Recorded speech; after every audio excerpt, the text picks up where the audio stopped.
അസ്സലാമു അലൈക്കും വറഹ്മത്തുള്ളാഹി വബറകാതുഹു. എല്ലാവരെയും നമ്മൾ ഒരു ഏകപക്ഷീയമായ ചർച്ച ആവാതിരിക്കാതെ എല്ലാവരെയും നിങ്ങളുടെ ഇൻട്രാക്ഷൻ കൂടി പ്രതീക്ഷിച്ചുകൊണ്ട് നമുക്ക് സംസാരം തുടങ്ങാം.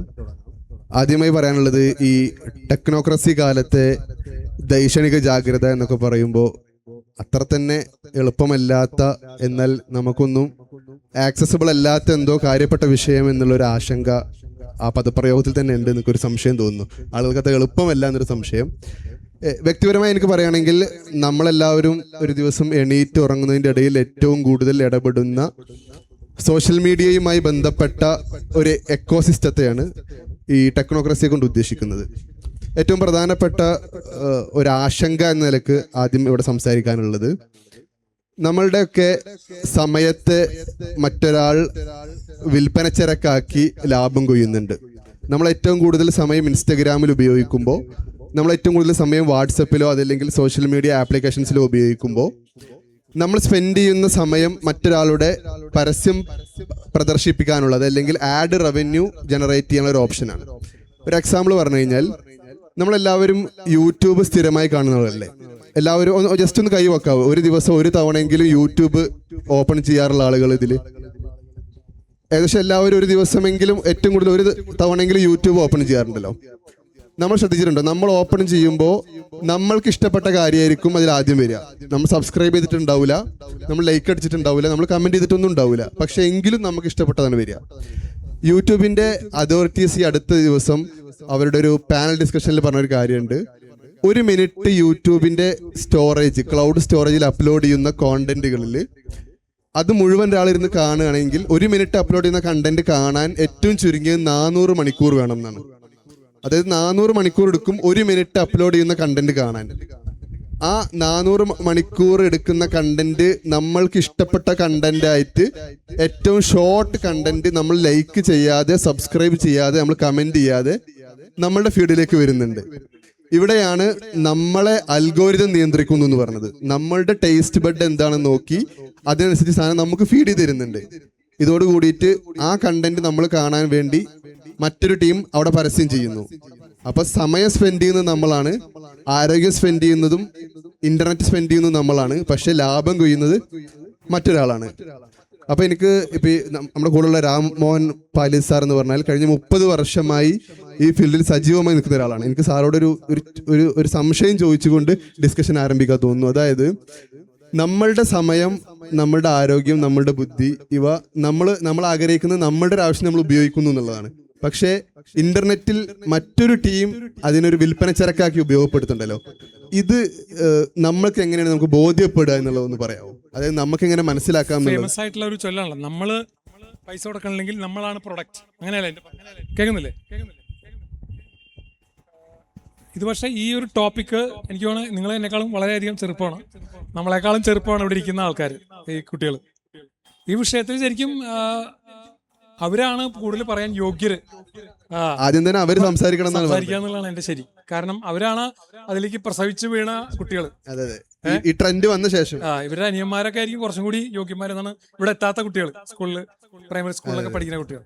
ഇതിങ്ങനെ ഉയർത്തി വെക്കാൻ പാടില്ല ഈ പ്ലാറ്റ്ഫോം, ഈ ചർച്ചയ്ക്ക് മാത്രം നിരപ്പിലിരിക്കാൻ. കാരണം ഈ കൂടുതൽ ഇൻക്ലൂഡ് ചെയ്യേണ്ടത് അവരെ. അപ്പൊ ഞാൻ അങ്ങനെ തോമസ് ഫ്രീഡ്മാന്റെ ഒരു ബുക്ക് ഉണ്ട്, ദ വേൾഡ് ഈസ് ഫ്ലാറ്റ് എന്ന് പറഞ്ഞിട്ട്.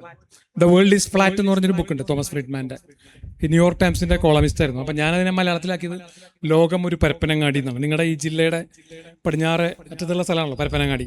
ലോകം ഒരു പരപ്പനങ്ങാടിയാണ്, എല്ലാവരും തുല്യരായി എന്നുള്ളതാണ് ഇവർ പറഞ്ഞ് നമ്മളെ പറ്റിച്ചിരുന്നത്. പക്ഷെ അപ്പൊ നിങ്ങൾ പറഞ്ഞ പോലെ നമ്മള് ഒരു പ്രൊഡക്റ്റ് കാശ് കൊടുക്കാതെ ഉപയോഗിക്കുമ്പോൾ നമ്മളാണ് ആ പ്രൊഡക്റ്റ് എന്നാണ് ഇപ്പൊ പുതിയതായിട്ട് പറയുന്നത്.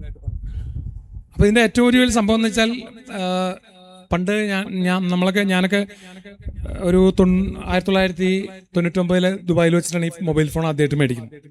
അന്ന് നോക്കിയാണ് 3310. നോക്കിയ എല്ലായിടത്തും നോക്കിയ. അപ്പൊ നോക്കിയാ മതി നമുക്ക് കണ്ടുപിടിക്കാം എന്നുള്ളൊരു സംഭവമാണ്. അതായത് നിങ്ങളുടെ കയ്യിലുള്ള ഇപ്പൊ ഇവര് അധികം പേരും ഫേസ്ബുക്ക് ഉപയോഗിക്കാത്തവരായിരിക്കും, അധികം ഇൻസ്റ്റാഗ്രാമേഴ്സ് ഒക്കെ ആയിരിക്കും. കൂടുതൽ എന്നാലും എല്ലാ ഫേസ്ബുക്കിലും കയറിയിട്ട്, എല്ലാ ആപ്ലിക്കേഷനിലും കയറിയിട്ട്, ഫേസ്ബുക്കിലായാലും ഇൻസ്റ്റാഗ്രാമിലായിട്ടും കയറിയിട്ട് നമ്മൾ ഒരു ദിവസം ചെലവഴിക്കുന്ന മണിക്കൂറിന്റെ കണക്ക് അതിൽ അറിയാൻ പറ്റും. ഇപ്പൊ ഞാൻ ഇങ്ങോട്ട് വരണ വഴിക്ക് ട്രെയിനിലിരുന്ന് നോക്കി, എൻ്റെ ഈ കിളവൻ തന്ത വൈബ്, എനിക്ക് ഈ ഡിസംബറിൽ 60 വയസ്സാവും. ഈ വിഷയത്തെ പറ്റി പറയാനുള്ള യാതൊരു യോഗ്യതയില്ല. അപ്പൊ ഈശാന ബിയെ പറ്റി നമ്മുടെ യോഹന്നാൻ പറഞ്ഞ പോലെ ഈ പിള്ളേർ നമുക്ക് പിന്നാലെ വരുന്നവന്റെ ചെരുപ്പിന്റെ വാറഴിക്കാൻ യോഗ്യതയില്ലെന്ന് ഈസാ നബിയെ പറ്റി പറഞ്ഞിട്ടുണ്ട് യോഹന്നാൻ നബി. അതുപോലെ ഞാൻ നോക്കിയപ്പോ 1 മണിക്കൂർ ചില്ലാൻ മിനിറ്റാണ് ഞാൻ ഒരു ദിവസം ഫേസ്ബുക്കിൽ മാത്രം. പിന്നെ ഞാനിത് എഴുതാൻ വേണ്ടിയിട്ടൊക്കെ വേറെ കുറെ ആപ്പിലൊക്കെ പോകുമല്ലോ. അപ്പോൾ വേൾഡ് ഓവർ നോക്കി കഴിയുമ്പോൾ ഈ കുട്ടികളൊക്കെ ആ ലെവലായിരിക്കും. മിനിമം 2 മണിക്കൂർ 39 മിനിറ്റാണ് ലോകത്തെ ആവറേജ് ഫേസ്ബുക്ക് ഉപയോഗിക്കുന്നത് ഒരാളൊരു ദിവസം. അപ്പോൾ ഒരു കൊല്ലം 40 ദിവസം ഫേസ്ബുക്കിലാണ്. നമുക്കത് ഊഹിക്കാൻ പറ്റില്ല. 40 ദിവസം ജീവിതത്തിലെ ഒരു കൊല്ലത്തിലെ 365 ദിവസത്തിലെ 40 ദിവസം നമ്മൾ ഇതിന്റെ ആവറേജ് ആണ്. അപ്പൊ ഇവരൊക്കെ ആവറേജിന്റെ മുകളിലായിരിക്കാനാണ് ചാൻസ് അല്ലേ? നിങ്ങൾ ആവറേജ് ആയിരിക്കും. ഞാനിപ്പോ കിളവനായതുകൊണ്ട് 1 മണിക്കൂർ ചില്ലറ മിനിറ്റ് ആണ് ഇപ്പൊ ചെലവ്. ഞാൻ ഒരു 10 വർഷം മുമ്പൊക്കെ നോക്കുമ്പോൾ തോന്നുന്നു താരതമ്യേന ആ സമയം കുറവാണെന്ന് എനിക്ക് ഫീൽ ചെയ്യുന്നു. ഞാനൊരു 10 വർഷം മുമ്പ് നോക്കുമ്പോൾ വലുതായിരുന്നു. ഇപ്പൊ പിന്നെ ഒരു ചടങ്ങിന് വേണ്ടി നോക്കുകയാണ് നമ്മൾ എഴുതാൻ വേണ്ടിയിട്ടൊക്കെ. ഈ എന്താ അവിടെ നടക്കണെന്ന് അറിയാല്ലേ?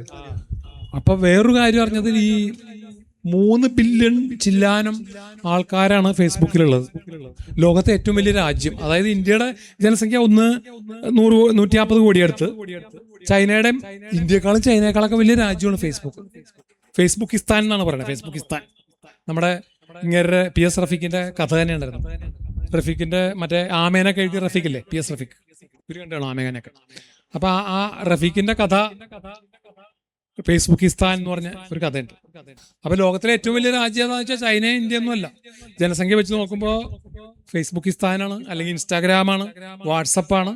ഇപ്പൊ ഇതിൽ ഏറ്റവും വലിയ 1-ാം സ്ഥാനം ഫേസ്ബുക്കിനാന്ന് പറയണേ. 2-ാം സ്ഥാനം ബഹുദൂരം പിന്നിലാണ്. അതുപോലെ തന്നെ നമുക്ക് ഈ നിങ്ങൾ ഈ പറഞ്ഞ കാര്യങ്ങൾ ഇന്ത്യയിലിരുന്ന് കൂടുതൽ പറയണം, കേരളത്തിലിരുന്ന് അതിൽ കൂടുതൽ പറയണം. കാരണം ഈ നമ്മൾ കേരളത്തിൽ ഭയങ്കര ഒരു കൺസ്യൂമർ മെന്റാലിറ്റി ഉള്ള സ്ഥലമാണല്ലോ. കൊടുക്കാനും ഉപയോഗിക്കാനും പ്രൊഡ്യൂസ് ചെയ്യാനും നമ്മൾ വളരെ പിന്നിലാണ്. ഉപയോഗിക്കാനാണ്. ഇപ്പൊ നമ്മളുടെ ഒരു സൂപ്പർ മാർക്കറ്റിൽ കയറി കഴിഞ്ഞാൽ, ഈ സൂപ്പർ മാർക്കറ്റിലെ തുണിക്കടയിലോ എന്ത് കടയിൽ കയറിയാലും അവിടെ ഇരിക്കുന്ന പ്രൊഡക്ട്സ് മുഴുവനും പുറത്തുനിന്ന് വരണതാണ്.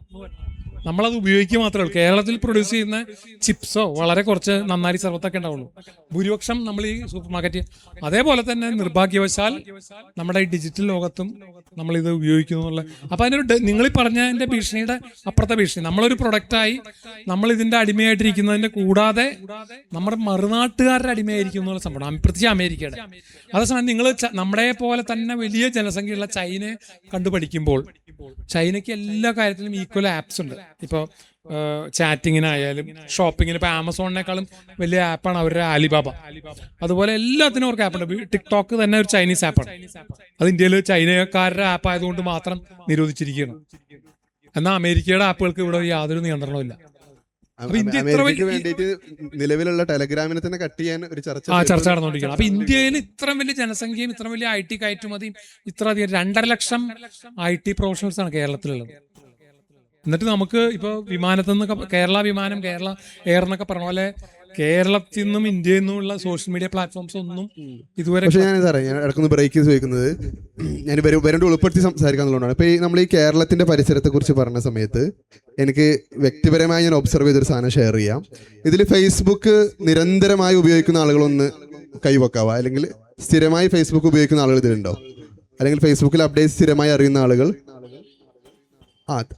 താരതമ്യേന കുറവാണെങ്കിലും ഒരു കാര്യം പറയാനുള്ളത്, നിങ്ങൾ ഒന്ന് ശ്രദ്ധിക്കണം. അതായത് ഫേസ്ബുക്കിൽ സ്ഥിരമായി കാണുന്ന ഏറ്റവും റീച്ച് ഉള്ള ഒരു കണ്ടന്റ് ഏതാന്ന് ചോദിച്ചു കഴിഞ്ഞാൽ, ഞാനൊരു എക്സാമ്പിൾ പറയാം. ചിലപ്പോൾ ഈ വേദിയോട് അനുകരിച്ച് പറയാൻ കഴിയാത്തതാണ്. അതായത് ആലപ്പുഴ ജില്ലയിലെ ഒരു മത്സ്യത്തൊഴിലാളി കുടുംബത്തിൽപ്പെട്ട പാവപ്പെട്ട കുട്ടി ഒരു പരീക്ഷയിൽ 100 മാർക്ക് നേടിയിരിക്കുന്നു, നമുക്കൊരു കയ്യടി കൊടുക്കാം എന്ന് പറഞ്ഞിട്ട് ഒരു AI ഇമേജ് ഉണ്ടാവും, ഒരു AI ഒരു കുട്ടി ഉണ്ടാവും. ഏറ്റവും കമന്റ് കിട്ടുന്ന, മലയാളത്തിലുള്ള ഏറ്റവും കമന്റ് കിട്ടുന്ന ഒരു 6 മാസത്തെ പോസ്റ്റ് എടുത്താൽ ഇതിന്റെ കമന്റ് ബോക്സ് ആയിരിക്കും: അഭിനന്ദനങ്ങൾ മകളെ, നിങ്ങളാണ് താരം, ഞങ്ങളുടെ കുടുംബത്തിന് മാതൃക, ഇത് മലയാളികൾക്ക് എല്ലാവർക്കും അത് നമുക്ക് എല്ലാവർക്കും ഇന്നത്തെ ലൈക്കും കയ്യടി ഇവർക്ക് കൊടുക്കാം. കമന്റ് ഇടുന്ന ഒരു മനുഷ്യനുക്കും ഇത് AI ക്രിയേറ്റ് ചെയ്താന്നുള്ളത് അറിയില്ല.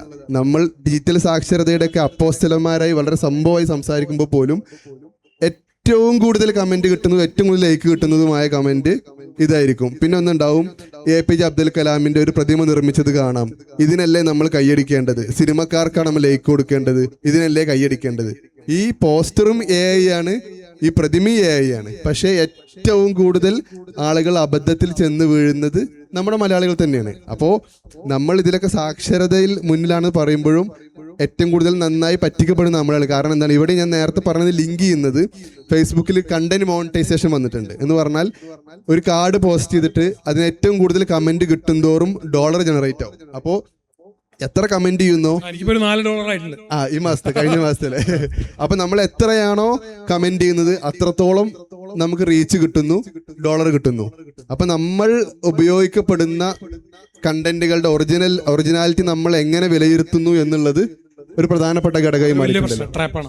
അപ്പൊ കഴിഞ്ഞ ദിവസം ഇന്ത്യൻ എക്സ്പ്രസിൽ റിപ്പോർട്ട് ഉണ്ടായിരുന്നു, 2024 വരെയുള്ള ട്വിറ്ററിന്റെ, അതായത് എക്സിന്റെ ഒരു സർവേ പ്രകാരം അവരുടെ ഒറിജിനൽ കണ്ടന്റിനേക്കാൾ കൂടുതൽ ഷെയർ ചെയ്യപ്പെടുന്നത് ഫേക്ക് ന്യൂസ് ആണെന്നുള്ളത്. പ്രത്യേകിച്ച് ഗ്രോക്ക് കൂടെ വന്നോട് കൂടിയിട്ട് അത് അവര് പറയണം, അവരുടെ പ്ലാറ്റ്ഫോമിൽ ഒറിജിനൽ കണ്ടന്റ് ഏറ്റവും കൂടുതൽ ഷെയർ ചെയ്യപ്പെടുന്നത്. അതിലും ഭീകരമാണ് എനിക്ക് തോന്നുന്നത് ഈ അടുത്ത കാലത്ത് വന്ന കുറെ വീഡിയോസ് ആണ്. എന്തായാലും അവിശ്വസനീയമായ വിധത്തിൽ നമ്മുടെ മുകേഷ് അംബാനിയും നിർമ്മല സീതാരാമനും നരേന്ദ്രമോദിയും പിന്നെ നമ്മുടെ ആ ഒരു കൊച്ചമ്പലം ഉണ്ടാക്കുന്ന ഒരു TV അവതാരകനുണ്ടല്ലോ, അർണബ് ഗോസ്വാമി, ഈ 5 പേരെ വെച്ചിട്ടുള്ള വീഡിയോകൾ 2200 രൂപ നിക്ഷേപിക്കണം എന്ന് പറഞ്ഞിട്ട്. അപ്പൊ എനിക്ക് അറിയാവുന്ന കണ്ടമാനം പേര് നിക്ഷേപിച്ചിട്ടുണ്ട്.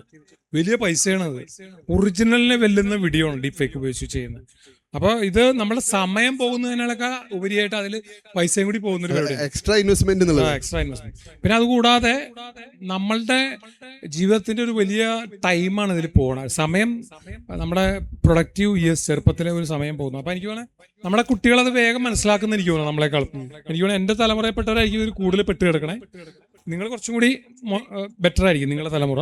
പക്ഷെ ഈ കുട്ടികൾ അത് പെട്ടെന്ന് മനസ്സിലാക്കി ഒറിജിനൽ ലൈഫ് എന്താണെന്ന് അവർ മനസ്സിലാക്കുന്നുള്ളത് അത് ആഗോളതലത്തിലുള്ള ഒരു വലിയ പ്രതീക്ഷയാണ്. കാരണം റിയൽ ലൈഫിനെ പറ്റി ഇത് റിയൽ അല്ല. ഇപ്പൊ തന്നെ ഞാൻ ഈ നമ്മുടെ മാർക്സ് പറഞ്ഞിട്ടുണ്ട്, ഈ religion is opium of the people എന്ന്. മതം മനുഷ്യനെ മയക്കുന്ന കറുപ്പാണ്. അത് എനിക്ക് അഭിപ്രായമില്ല, ഞാനൊരു മതവിശ്വാസിയാണ്. അതല്ല, റിലിജിയൻ എന്ന് പറയാൻ നമുക്ക് religion is opium of the people. Religion നമുക്ക് പറയാം. നമ്മൾ ഈ റിലിജിയൻ ആണ് ഏറ്റവും വലിയ REELGION. ഈ റിലിജിയൻ ആണ് മനുഷ്യനെ മയക്കുന്ന ഏറ്റവും വലിയ കറുപ്പായിട്ട് മാറിയിരിക്കുന്നത്. വളരെ അടുത്ത കാലത്ത് വന്നതാണല്ലോ റിലിജിയൻ. അതിന് അടുത്ത കാലം വരെ നമ്മളുടെ സുഹൃത്ത് വലയത്തിൽപ്പെട്ടവരുടെ പോസ്റ്ററുകളൊക്കെയാണ് കണ്ടിരുന്നത്. ഇപ്പൊ നമ്മളുടെ സുഹൃത്ത് വലയത്തിൽപ്പെട്ട നമ്മൾ ഫോളോ ചെയ്യുന്ന ആരുടെയും ഒന്നും കാണുന്നില്ല. മറ്റുള്ളവരുടെ നമുക്ക് താല്പര്യമില്ലാത്ത വിഷയങ്ങളിലേക്ക് നമ്മളെ നിങ്ങൾ പറഞ്ഞ പോലെ ഈ ഈ വയസ്സായ ഒരു സ്ത്രീ പാടുന്നു, നമ്മൾ ഇവർക്കല്ലേ ലൈക്ക് കൊടുക്കേണ്ടത് എന്നൊക്കെ പറഞ്ഞിട്ട് നമ്മൾ അതിൽ പെടുത്തിയിരിക്കണം. അപ്പൊ ഇതിന്റെ നമ്മൾ ഈ എക്കോ ചേംബർ എന്ന് പറഞ്ഞാൽ പുതിയ എക്കോ ചേംബറുകളും സൃഷ്ടിച്ചു തരികയാണ് നമുക്ക്. നമ്മളൊരു എനിക്കൊരു സംശയം ചോദിക്കുന്നത്, അത് നിങ്ങൾക്ക് ഓഡിയൻസിനും ഇപ്പൊ തന്നെ നിങ്ങൾ ഇന്ററാക്ഷന് സമയം കാത്തിക്കാതെ ഇപ്പൊ തന്നെ നമ്മളുടെ കൂടെ ഇൻവോൾവ് ചെയ്യുകയാണെങ്കിൽ ഒന്നുകൂടി എളുപ്പമായിരിക്കും. ഇപ്പൊ ഈ എക്കോ ചേംബർ വന്നപ്പോൾ എനിക്കൊരു സംശയം ഉള്ളത്, നമ്മൾ എക്കോ ചേംബർ കൊണ്ട് ഉദ്ദേശിക്കുന്നത്, ഇപ്പൊ ഞാൻ ഒരു ഇടതുപക്ഷ അനുഭാവിയാണ്, അതല്ലെങ്കിൽ ഞാനൊരു UDF അനുഭാവിയാണെങ്കിൽ ഒരു 2 റീല് എൻ്റെ വരുന്നത് UDF അധികാരത്തിൽ വന്ന ശേഷമുള്ള ഒരു ട്രെൻഡ് ആയിട്ടുള്ള നല്ല 2 പ്രസംഗങ്ങൾ വരുന്നു. പിന്നീട് എൻ്റെ വരുന്നത് മന്ത്രിസഭ കഴിഞ്ഞതിന് ശേഷം മുഖ്യമന്ത്രി ബ്രീഫിംഗ് ബന്ധപ്പെട്ട വൈറൽ റീല് വരുന്നു, പിന്നീട് മോഡിഫിക്കേഷന്റെ റീല് വരുന്നു, പിന്നീട് പ്രിയദർശിനി വന്നപ്പോൾ അതിന്റെ റീല് വരുന്നു. അപ്പൊ ഞാൻ പ്രതിപക്ഷത്തിന്റെ ശബ്ദം എന്താണെന്ന് എന്റെ റീലിൽ വരുന്നേ ഇല്ല. ഒരു തരം ഞാൻ ഇത് മാത്രം അന്ധമായി വിശ്വസിക്കുന്ന തരത്തിലേക്ക് അതെ. കാരണം എന്താ വെച്ചാൽ ഈ മറ്റൊരു പക്ഷമുണ്ട് എന്നോ അവിടുത്തെ വോയിസ് എന്താണെന്നുള്ളത് നമ്മൾ അറിയുന്നേ ഇല്ല. എക്കോ ചേംബറിൽ അകപ്പെട്ട് കഴിയുന്നതോട് കൂടിയിട്ട് നമ്മൾ സത്യം തിരിച്ചറിയാതെ ഒരു സാഹചര്യത്തിലേക്ക് എത്തിപ്പെടുന്ന ഒരു ആശങ്ക കൂടി ഇതിൽ വരുന്നുണ്ടല്ലോ. അതൊരു വലിയ പ്രശ്നമാണ്. നമ്മള് മറ്റൊരു ലോകമില്ല എന്നുള്ളൊരു സംഭവം അത് ഈ കേരളത്തിന്റെ പശ്ചാത്തലത്തിൽ, കേരളത്തിൽ വലിയ രാഷ്ട്രീയ മത ധ്രുവീകരണങ്ങളൊക്കെ നടന്നു വരുന്ന സ്ഥലമാണ്. അത് വെച്ച് നോക്കുമ്പോൾ അങ്ങനെ ഒരു അപകടം കൂടി അതിന് ഭയങ്കരമായിട്ടുണ്ട്.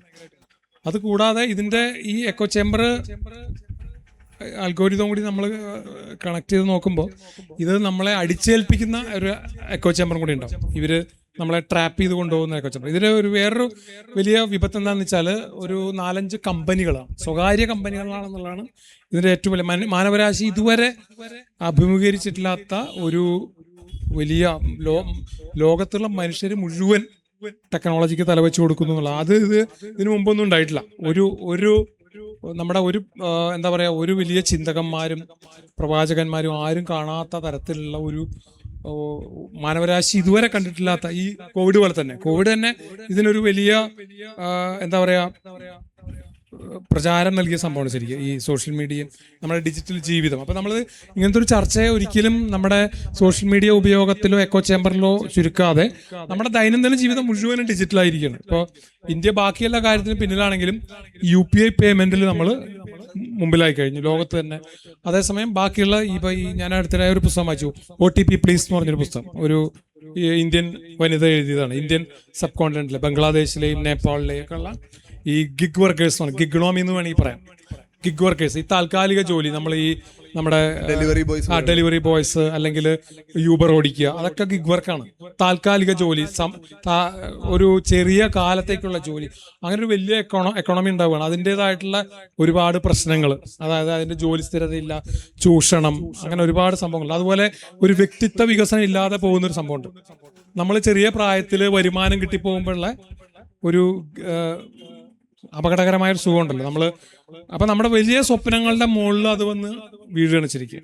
അങ്ങനെ ഒരു പ്രശ്നം കൂടെയുണ്ട്. പിന്നെ ഇതിന്റെ ഒരു വലിയ ഡേഞ്ചറായിട്ട് എനിക്ക് തോന്നിയത് ഇത് മുഴുവനും മെജോറിറ്റിയും അമേരിക്കൻ കമ്പനികളാണ്. അപ്പൊ ലോകം ഇപ്പൊ ഭരിക്കുന്നത് തന്നെ, ഇപ്പൊ ട്രംപിനെ പറ്റി കുറ്റം പറയുന്ന ആൾക്കാരുണ്ട്. പക്ഷെ ട്രംപ് ഒരു വെറുതെ ഫ്രണ്ടിൽ നിൽക്കുന്ന ഒരു ഫ്രണ്ട് മാനെ പോലെയാണ്. ഈ വലിയ ടെക് ജയൻസ് ആണ് ഭരിക്കുന്നത് എന്നുള്ളത് നമുക്ക് വളരെ വ്യക്തമായ സംഭവമാണ്. ഒരു 10-15 കമ്പനികൾ നമുക്ക് വേണമെങ്കിൽ പറയാം. 4 അതിൽ വലിയ വലിയ കമ്പനികളായിട്ട് പറയാം. അപ്പൊ അങ്ങനെ ഒരു സംഭവം കൂടി ഉണ്ട്. അപ്പൊ ഈ എക്കോ ചേംബറിൽ നമ്മൾ അപ്പൊ എനിക്ക് തോന്നുന്നു ഇവര് ഇതിന്റെ സൊല്യൂഷൻ കണ്ടുപിടിക്കുന്നതാണ് എന്റെ പ്രതീക്ഷ. എന്റെ തലമുറ അതിൽ തീർച്ചയായിട്ടും എന്താ പറയാ ഒരു പ്രായത്തിന് ശേഷം നിന്ന് പെട്ടവരാണ്. നിങ്ങളുടെ ഒരു തലമുറ എന്ന് പറയുമ്പോൾ 20-30 പ്രായമുള്ളവരൊക്കെ എന്ന് പറയുമ്പോൾ അതിന്റെ അപകടത്തെ പറ്റി, എക്കോ ചേംബറിന്റെ അപകടത്തെ പറ്റിയൊക്കെ നിങ്ങൾക്ക് ബോധവാന്മാരായിരിക്കും. ഇവര് ചെറുപ്പത്തിലെ തന്നെ ആയതുകൊണ്ട് അവര് വളരെ ചെറുപ്പത്തിൽ, ഭാഗ്യവശാൽ അവര് വേഗം അവർക്കത് മടുക്കുമെന്ന് ഞാൻ പ്രതീക്ഷിക്കുന്നു. ഒരു 15-16 വയസ്സുകാരൊക്കെ ഇരിക്കില്ലേ ഇത്, അല്ലെ? ഒരു 18 വയസ്സൊക്കെ 20 വയസ്സൊക്കെ ആകുമ്പോഴേക്കും ഇവർക്ക് മടുത്ത് ഇവരിന്ന് പുറത്ത് കടന്ന് ഇവര് നവലോകം സൃഷ്ടിക്കുന്ന പുതിയ സാധ്യത. ഞാൻ സീരിയസ്ലി. പക്ഷെ അവിടെ സാറേ എനിക്ക് ഒരു സാധനം ഷെയർ ചെയ്യാനുള്ളത്, ആളുകൾക്ക് നമ്മളിപ്പോൾ ഇവിടെ എക്കോ ചേംബറിനെ കുറിച്ച് പറയുമ്പോഴും നമ്മൾ സോഷ്യൽ മീഡിയയിൽ ഇൻവെസ്റ്റ് ചെയ്യുന്ന സമയത്തെ കുറിച്ച് പറയുമ്പോഴൊക്കെയും നമുക്ക് ഇതില്ലാതെ മുന്നോട്ട് പോകാൻ കഴിയില്ല എന്നത് പൂർണ്ണാർത്ഥത്തിൽ ഒരു സത്യമായ കാര്യമാണല്ലോ. കാരണം നമ്മളെ എല്ലാ ചുറ്റുപാടും ഇതിലേക്ക് മാറി. കാരണം എന്താ വെച്ചാൽ ഇപ്പോ നേരത്തെ നമുക്ക് ഒരു കെട്ടിട നികുതി അടക്കണമെങ്കിൽ നമുക്ക് അക്ഷയ പോകേണ്ടി വന്നിരുന്നു, അല്ലെങ്കിൽ പഞ്ചായത്ത് ഓഫീസിൽ പോകേണ്ടി വന്നിരുന്നു. സ്മാർട്ട് സർക്കാർ നടപ്പിലാക്കിയോട് കൂടിയിട്ട് അവനവന്റെ ഡിജിറ്റൽ സ്പേസിൽ ഇരുന്നുകൊണ്ട് തന്നെ നമുക്ക് നികുതി അടക്കാനും പെർമിറ്റ് അടക്കാനും പെർമിറ്റ് ലഭിക്കാനുള്ള അപേക്ഷ കൊടുക്കാനൊക്കെ സൗകര്യം വന്നു. അപ്പൊ നമ്മളിവിടെ ഇരുന്ന് ഞാനും നിങ്ങളും ഇരുന്ന് സോഷ്യൽ മീഡിയ ഭയങ്കര പ്രശ്നമായാലും സമയം ചെലവഴിക്കരുതെന്ന് പറഞ്ഞാൽ തന്നെയും ലോകം ഇതിലേക്ക് ചുരുങ്ങിയിട്ടുണ്ട്. അപ്പോ ഒരു കീ പോയിന്റ് എല്ലാ യൂസേഴ്സും അവനവൻ നിർബന്ധമായി കീപ്പ് ചെയ്യണമെന്നൊക്കെ ആലോചിക്കുകയാണെങ്കിൽ എന്തായിരിക്കും പറയാനുണ്ടാവുന്നത്? ഇതിന് ശരിക്കൊരു അവയവം പോലെ, ഞാൻ ഈ തിയറി ഓഫ് എവല്യൂഷനിൽ വിശ്വസിക്കുന്ന ആളല്ല, പക്ഷെ ഇത് തിയറി ഓഫ് എവല്യൂഷനിൽ വിശ്വസിച്ചു പോകും നമ്മൾ. ശരിക്കും ഒരു മനുഷ്യന്റെ ഒരു അവയവം പോലെ ഉണ്ടായി മാറി ഈ മൊബൈൽ ഫോൺ.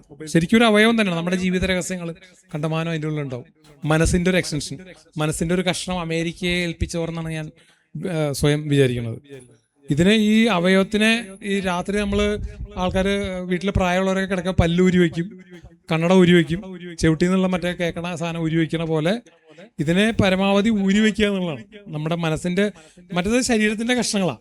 നമുക്ക് കാഴ്ച തരുന്ന സാധനം നമ്മൾ ഊരി വയ്ക്കുന്നു, ചെവിയുടെ കേൾവി ഊരി വയ്ക്കുന്നു, പല്ല് ഊരി വയ്ക്കുന്നു എന്ന പോലെ ഇത് പരമാവധി ഊരി വയ്ക്കുക എന്നുള്ളതാണ്. നമുക്ക് നമ്മുടെ സ്മാർട്ട് ഉപയോഗിക്കാതിരിക്കാൻ പറ്റില്ല, UPI പലയിടത്തും ഉപയോഗിക്കാതിരിക്കാൻ പറ്റില്ല. അതുപോലെ വാട്സാപ്പ് അതുപോലെ ലൊക്കേഷൻ അയച്ചു കൊടുക്കേണ്ടി വരും, ഗൂഗിൾ മാപ്പ് ഉപയോഗിക്കേണ്ടി വരും, അങ്ങനെ ഒരുപാട്. അപ്പൊ പരമാവധി നമ്മൾ ഇത് കൂടുതൽ ഉപയോഗിക്കും തോറും പരമാവധി ഉപയോഗിക്കാതിരിക്കാനുള്ള ഒരു ശ്രമം ഇപ്പുറത്ത് കൂടെ നടത്തേണ്ടി വരും. അപ്പൊ എനിക്ക് തോന്നുന്നത് ഈ കോവിഡ് സമയത്താണ് ഇതിന്റെ ഉപയോഗം ഭയങ്കരമായിട്ട് എക്സ്പ്ലോസീവായിട്ട് കൂടിയത്. അതിന്റെ ഒരു വേറെ സംഭവം എന്താണെന്ന് വെച്ചാല് ഈ ജീവിതം മൊത്തം ഡിജിറ്റലായി. നമ്മൾ സിനിമ കാണലൊക്കെ ഇപ്പൊ ഞാൻ ഒരു 20-ലധികം അല്ലെങ്കിൽ 25 വർഷം മുമ്പാണ്, ഒരു 20 വർഷം മുമ്പാണ് കമലഹാസൻ നമ്മുടെ ട്രാഫിക് എന്ന് പറഞ്ഞ സിനിമയുടെ പ്രൊഡ്യൂസർ ആയിട്ടുള്ള ലിസ്റ്റിൻ സ്റ്റീഫനോട് പറഞ്ഞു സിനിമകൾ മൊബൈൽ ഫോണിൽ റിലീസ് ചെയ്യുന്ന കാലം വരുന്നു. അപ്പം ഞാൻ ഈ ലിസ്റ്റിൻ സ്റ്റീഫൻ ഇന്റർവ്യൂ ചെയ്യുന്നു ധനം മാഗസീനിന് വേണ്ടിയിട്ട്. അപ്പോഴാണ് ലിസ്റ്റിൻ സ്റ്റീഫൻ എന്നോട് പറയുന്നത്, കമലഹാസൻ എന്നോട് ഇങ്ങനെ പറഞ്ഞു, മൊബൈൽ ഫോണിൽ കൂടെ സിനിമ റിലീസ് ചെയ്യണ കാലം വരും. 20 വർഷം മുമ്പാണ് പറഞ്ഞു. അപ്പൊ നമ്മളാരും വിശ്വസിച്ചിട്ടില്ല, ലിസ്റ്റിൻ സ്റ്റീഫൻ വിശ്വസിച്ചിട്ടില്ല. നിങ്ങളുടെയൊക്കെ പ്രായത്തിലുള്ള അദ്ദേഹം പ്രൊഡ്യൂസർ ആയതുകൊണ്ട് ഒരു കാരണവശാലും വിശ്വസിക്കൂല. ആ ഞാൻ കമലഹാസനേക്കാളും അല്ല, കമലഹാസന്റെ ഒക്കെ ഒരു ജനറേഷൻ എന്ന് പറഞ്ഞാൽ നമുക്ക് വിശ്വാസമാവില്ല, കുട്ടികൾക്ക് ആർക്കും വിശ്വാസമില്ല. പക്ഷെ ഇപ്പോൾ നമുക്കറിയാം പെട്ടെന്ന് തന്നെ മൊബൈൽ ഫോണിൽ കൂടെ സിനിമ റിലീസാവുന്ന കാലം വന്നു. അപ്പൊ അങ്ങനെ നമ്മുടെ എന്റർടൈൻമെന്റ് ആയാലും യാത്ര ആയാലും ജോലി ആയാലും അങ്ങനെ എല്ലാം ഒരു അപ്പൊ അതിനെ നമ്മൾ വളരെ ബോധപൂർവമായിട്ട് അതിന്റെ ഉപയോഗ സമയം കുറയ്ക്കുക എന്നുള്ളത് വളരെ ഇമ്പോർട്ടൻ്റ് ആണ്. അതുകൂടാതെ അതിലെ ഇപ്പൊ ഈ നിങ്ങളുടെ ഈ ചർച്ച നോട്ട് ചെയ്യാൻ വായിച്ചു, അതിൽ പറയുന്ന ഫേക്ക് ന്യൂസുകൾ ഭയങ്കരമായിട്ടുണ്ട്. പിന്നെ വിദ്വേഷം പരത്തുന്ന ന്യൂസുണ്ട്, ഈ വർഗീയത മത വിരോധങ്ങൾ പരത്തുന്ന ന്യൂസുകൾ. അതിൽ നിക്ഷേപ തട്ടിപ്പൊക്കെ വളരെ കുറവെന്ന് പറയും. നമ്മുടെ 2000 രൂപ പോകുന്നതിനേക്കാളും വലിയ അപകടമാണ് നമ്മുടെ മനസ്സിൽ വിഷം കലർത്തുക എന്നുള്ളത്. അങ്ങനെ ഒരുപാട് സംഭവങ്ങളുണ്ട്. അപ്പൊ അതെല്ലാം ഇവർക്ക് അത്ര മനസ്സിലായിക്കൊള്ളുന്നില്ലേ കുട്ടികൾ. ഇവരുടെ ഒരു ഇതിലെ എക്സ്പീരിയൻസും കൂടി നമുക്ക് അറിഞ്ഞാൽ കൊള്ളാമെന്നുണ്ട്. നമുക്ക് മുമ്പോട്ട് വേദിയിലിരിക്കുന്ന ആളുകൾ കൂടി നമ്മൾ ചർച്ചയുടെ ഭാഗമായി സംസാരിച്ച് മുന്നോട്ട് പോകാൻ എക്സ്പീരിയൻസുകളൊക്കെ അല്ലേ, ഒരു ചർച്ച പോലെ ഇന്ററാക്ഷൻ ആരെങ്കിലും ഉണ്ടെങ്കിൽ ഇല്ലെങ്കിൽ പിന്നെ നമ്മൾ തന്നെ തുടരേണ്ടി വരും.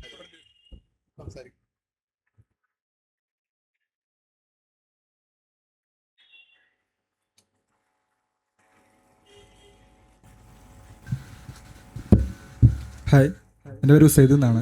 പിന്നെ നമ്മൾ ഇത്രയും സോഷ്യൽ മീഡിയയെ കുറിച്ചൊക്കെ പറയുന്നുണ്ട്. അപ്പോൾ ഇങ്ങനെ നമ്മൾ പറയുന്നുണ്ട് അത് ഒരുപാട് സമയം യൂസ് ചെയ്യാൻ പറ്റില്ല, യൂസ് ചെയ്ത് കഴിഞ്ഞാൽ തന്നെ ഒരുപാട് പ്രശ്നങ്ങളുണ്ട്. ഇപ്പോൾ ഞാൻ എൻ്റെ ഒരു എക്സ്പീരിയൻസും അറിയാം. ഞാൻ ആദ്യം 2 മണിക്കൂറൊക്കെ യൂസ് ചെയ്തിരുന്നു, പിന്നെ അത് 2 മണിക്കൂറിൽ 4 മണിക്കൂറിലോട്ടൊക്കെ എത്തിയിട്ടുണ്ടായിരുന്നു. അപ്പോൾ നമ്മളെ ജീവിതത്തിൽ നിർത്താൻ പറ്റാത്തൊരവസ്ഥ വരെ വന്നിട്ടുണ്ടായിരുന്നു സോഷ്യൽ മീഡിയ.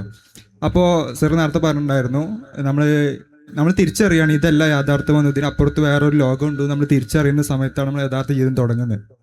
അപ്പോൾ അങ്ങനൊരു ഇതിലോട്ട് നമുക്ക് എത്താനായിട്ട് പറ്റും. ഇപ്പോൾ നേരത്തെ പറഞ്ഞു നമുക്ക് സോഷ്യൽ മീഡിയ ഇല്ലാണ്ട് ജീവിക്കാൻ പറ്റാത്ത അവസ്ഥയാണ്. ഇപ്പോൾ UPI ആപ്സ്, പിന്നെ അതേപോലെ ഒരുപാട് കാര്യം ഇപ്പോൾ സോഷ്യൽ മീഡിയ ആണ്. അപ്പോൾ അങ്ങനെ ഇതല്ലാത്ത ആ യഥാർത്ഥ ജീവിതത്തിലോട്ട് നമുക്ക് വരാനായിട്ട് പറ്റുമോ? ഫുള്ള് സോഷ്യൽ മീഡിയ ഒഴിവാക്കിയിട്ട് ഒരു വലിയ അളവ് വരെ പറ്റുന്ന എനിക്ക് തോന്നുന്നു.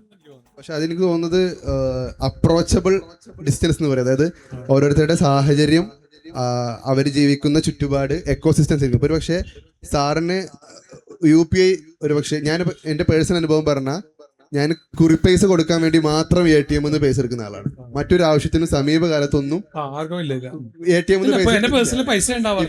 ഇപ്പൊ ഇന്ന് വന്നിട്ടുള്ളതും കഴിഞ്ഞ 3 ദിവസമായിട്ട് 3 ജില്ലകളിൽ യാത്ര കഴിഞ്ഞ് വരുന്നതാണ്. ഞാനൊരു ഒറ്റ സ്ഥലത്ത് പോലും കറൻസി ഉപയോഗിച്ചില്ല, എൻ്റെ പേഴ്സിന് പൈസ ഇല്ല. അത് നമ്മളുടെ സമീപനത്തിന് വ്യത്യാസമായിരിക്കും. പക്ഷെ എനിക്ക് വ്യക്തിപരമായ ഒരു സാധനം തോന്നുന്നത്, ആളുകൾ ഇപ്പൊ ഞാൻ പേഴ്സണലി ഒരു ശ്രമം നടത്തി നോക്കി. കഴിഞ്ഞ 5 മാസമായി ഞാൻ എൻ്റെ ഒരു സോഷ്യൽ മീഡിയ പ്ലാറ്റ്ഫോമിൽ ഒരു കണ്ടന്റും അപ്ഡേറ്റ് ചെയ്തിട്ടില്ല. 0 ആണ്. ഒരു കണ്ടന്റ്, ഒരു ഇൻസ്റ്റഗ്രാം സ്റ്റോറിയോ പോസ്റ്റ് ഒന്നും അപ്ഡേറ്റ് ചെയ്തിട്ടില്ല. അപ്പൊ വായിക്കാൻ മാത്രം, ആസ്വദിക്കാൻ മാത്രം. അത് ഞാൻ നമ്മുടെ പണി ഈ ഫീൽഡിലായത് കാരണം കേരളത്തിൽ നിങ്ങളെ പോലത്തെ ഒരുപാട് സീനിയർ ജേർണലിസ്റ്റ്, ഇപ്പൊ കമൽറാം സജീവ് ഒന്നും ഒരു ക്ലിക്ക് പോലും ഒന്നും ചെയ്യില്ല. പക്ഷെ കമൽറാം സജീവാണ് ഏറ്റവും സജീവമായി ഡീറ്റെയിൽ മീഡിയയിൽ നിൽക്കുന്ന ഒരാള്. അപ്പൊ ഞാൻ അതിൽ നിന്ന് മനസ്സിലാക്കിയ ഒരു കാര്യം എന്നുള്ളത്, നമ്മളാളുകൾ ഒരു ഡിഡിൻ ഫൗണ്ട് എന്നുള്ള സിറ്റുവേഷനിലേക്ക് മാറി. ആള് ഇവിടെ ഇല്ലേ, തട്ടിപ്പോയോ, എന്ത് പറ്റി എന്ന് അന്വേഷിക്കുന്ന സാഹചര്യത്തിലേക്ക് മാറി. കാരണം നമ്മൾ നിരന്തരം സോഷ്യൽ മീഡിയയിൽ സ്റ്റോറി അപ്ഡേറ്റ് ചെയ്യുന്നു, കൊടൈക്കനാലിൽ പോകുന്നു. അപ്പൊ അത്യാവശ്യം കണ്ട ട്രിപ്പ് വരുന്നില്ലേ കൊടൈക്കനാലിക്ക്, അത് ആളറിയുന്നു. പക്ഷെ ഞാൻ 6 മാസമായി സോഷ്യൽ മീഡിയയിൽ ഒന്നും അപ്ഡേറ്റ് ചെയ്യുന്നില്ല. ഞാനൊരു 6-7 സംസ്ഥാനങ്ങളിൽ യാത്ര ചെയ്തിട്ടുണ്ട്, ഒട്ടേറെ ഇവന്റുകളിൽ പങ്കെടുത്തിട്ടുണ്ട്, ലൈഫിൽ ഒട്ടേറെ അച്ചീവ്മെന്റ്സ് ഉണ്ടായിട്ടുണ്ട്. ഇതൊന്നും ഷെയർ ചെയ്തിട്ടില്ല. എനിക്ക് ഇപ്പൊ മനസ്സിലായി ഷെയർ ചെയ്തിട്ടില്ലെങ്കിൽ ഒന്നും സംഭവിക്കാൻ പോകില്ല എന്നുള്ളത്. പക്ഷെ ഇതിന്റെ ഒരു ത്വര ഉണ്ട്. ഇത് ഷെയർ ചെയ്യുന്നു, ഇതിന് കിട്ടുന്ന ലൈക്കിന്റെ ഒരു രസം, അതൊക്കെ ഞാൻ ഉൾപ്പെടെയുള്ള ആളുകൾ അനുഭവിക്കുന്ന ഒരു രസമാണ്. ഇത് വിട്ടു നിൽക്കാൻ പറ്റിയാൽ തന്നെ ഒരു വലിയ സമയത്ത് നിന്ന് മാറി നിൽക്കാൻ പറ്റുന്നുള്ള വിശ്വാസക്കാരനാണ് ഞാൻ. പക്ഷെ മുന്നോട്ടുള്ള സിറ്റുവേഷനിൽ ഭൂരിഭാഗം സമയവും നമ്മൾ ഇത് ഡിപ്പെൻഡ് ആയി പോവാണ്. ഇപ്പൊ ഞാൻ പേഴ്സണലി പറഞ്ഞു കഴിഞ്ഞാൽ ഞാൻ ആളോട് പറയും, ഞാൻ എന്നെ മറന്നപ്പോൾ എൻ്റെ ഫോൺ മറക്കൂല എന്നുള്ളത്. കാരണം എന്താ വെച്ചാൽ നമുക്ക് ഒരു സെക്കൻഡ് ഇത് വിട്ടു നിന്നാൽ, പേഴ്സണലി എൻ്റെ കാര്യം ഞാൻ ഒരു പക്ഷെ സാറോട് വിമ്മിഷ്ടം പ്രകടിപ്പിക്കാനുള്ള എന്താ വെച്ചാൽ, എനിക്കൊക്കെ ഇത് രോഗം പോലെ ഇത് വിട്ടുന്നാല് ഞാൻ ആളുകൾ റിലേറ്റ് ചെയ്യാൻ പറ്റുന്നുണ്ടാവും. ഞാൻ കുറച്ചുകൂടി അവരെ ഭാഗത്ത് നിന്ന് സംസാരിക്കുകയാണെങ്കിൽ, ഇന്റർനെറ്റ് കിട്ടാത്തൊരു സ്ഥലത്ത് നമ്മൾ ചെന്ന് പെട്ടാൽ ഒരുതരം വിഭ്രാന്തി വരാണ്ട് ജീവിതത്തിൽ. നമുക്ക് ആ ഇന്റർനെറ്റ് കിട്ടിയിട്ട് ലോകത്തൊന്നും മാറ്റം സംഭവിക്കാൻ പോണില്ല. മറ്റേ ചാർജ് പോയി കഴിഞ്ഞാൽ ചാർജ് പോയി കഴിഞ്ഞാൽ നമ്മൾ പോണതിന് മുമ്പേ നമുക്ക് സ്ഥലം കണ്ടെത്തിയിരിക്കും. പക്ഷെ ഇന്റർനെറ്റ് അങ്ങനല്ല. നമ്മൾ ട്രാവൽ ചെയ്യുന്ന സമയത്തൊക്കെ എങ്ങാൻ നെറ്റ് പോയി കഴിഞ്ഞാൽ നമ്മൾ വിചാരിക്കും മന്ത്രിസഭ കൂടണമെങ്കിൽ നമ്മൾ ഇന്റർനെറ്റിന്റെ ആവശ്യമൊന്നുമില്ല. പക്ഷെ നമുക്ക് ഉണ്ടാവുന്ന ഒരു ആദ്യം ഉണ്ടല്ലോ, അത് നമ്മൾ ഇതിനോട് എത്രത്തോളം അഡിക്ഷൻ ആയി പോയിട്ടുണ്ട് എന്നുള്ള. പക്ഷെ ഇതിനോട് ഒരു ഡിസ്കഷൻ ചേർത്ത് വെക്കുന്ന സാധനം ഉണ്ട്. എത്രത്തോളം ഇമോഷണലി നിങ്ങളെല്ലാവരും ഫോണായിട്ട് കണക്റ്റഡ് ആണെന്ന് നിങ്ങൾക്ക് ആർക്കും ഒരാൾക്ക് ഒരു അഭിപ്രായം ഷെയർ ചെയ്യാൻ പറ്റുമോ? ഇപ്പൊ ഞാൻ ഈ പറഞ്ഞതുപോലെ ഇപ്പൊ എനിക്കൊന്നും ഫോണ് ഒരു മിനിമം ഡിസ്റ്റൻസിന്റെ അപ്പുറത്തേക്ക് ഫോൺ ഇല്ലാതെ എനിക്ക് ജീവിക്കാൻ കഴിയുന്ന സാഹചര്യമാണ്. ആ നിലക്ക് നിങ്ങളൊക്കെ ഇമോഷണലി അറ്റാച്ച്ഡ് ആണോ എന്ന് ആരെങ്കിലും ഒന്ന് അഭിപ്രായം ഷെയർ ചെയ്യാമോ? എല്ലാ തരത്തിലും അറ്റാച്ച്ഡ് ആയിരിക്കും, ചോദിക്കേണ്ട ആവശ്യമില്ലെന്ന് എനിക്ക് തോന്നുന്നു. അല്ല, അങ്ങനെ ഒരു മോശം കാര്യം അല്ലാത്തതുകൊണ്ട് ഞാൻ ഓപ്പണായി പറഞ്ഞു. ഞാൻ ആദ്യമേ ഏറ്റെടുത്തു നിങ്ങൾക്ക് ഷെയർ ചെയ്യാം എന്നുള്ളതുകൊണ്ട്. പക്ഷെ കേരളത്തിലൊരു അഡീഷണൽ സംഭവം കൂടി ഉണ്ട്. ആരെങ്കിലും ഉണ്ടെങ്കിൽ കൈമുഖി അല്ലെങ്കിൽ എന്തെങ്കിലുമൊക്കെ ഡിസ്കസ് ചെയ്ത് പോകുന്നതുകൊണ്ടാണ് ഞാൻ അങ്ങനെ ചോദിച്ചത്. പറയണ്ട.